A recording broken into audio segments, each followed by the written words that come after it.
இது என்ன மூலிகைங்கய்யா?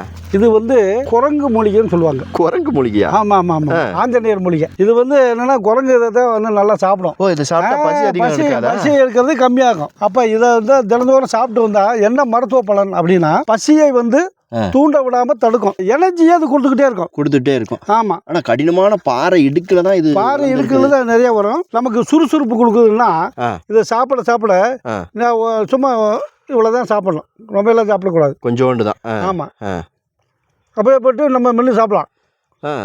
ஒன்றும் பிரச்சனை. சாப்பாட்டு செலவு மிச்சம் போலையே.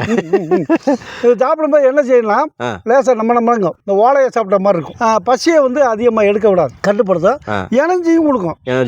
பசி ரொம்ப அப்படியே தொலைக்கடி கீழே விழுகிற வேலையெல்லாம் இல்லை. இது முன்னாடி இந்த வடக்க உள்ளவங்க காஞ்சு போனா தண்ணியில போட்டா மறுபடியும் முளைச்சிடும்லாம் சொல்லி உயிரை கொடுக்கக்கூடியது. இது அதே தான். இப்போ இது காஞ்சு போச்சுன்னு வச்சுக்கோங்க, இதுல தண்ணியில போட்டீங்கன்னா பழையபடி இது மாதிரி மலர்ந்துடும். ஓ, இப்போ இதே இப்போ வேறோட பிடிங்க அப்படி கீழே போட்டான், மேஜிக் செடி அப்படின்னு சொல்லி. மேஜிக் செடியா? மேஜிக் செடியா தான். இது இப்படி கீழே போட்டான், கீழே போட்டோன்னு ஒரு 10 நாள் நாங்கள் காஞ்சு போயிடும்.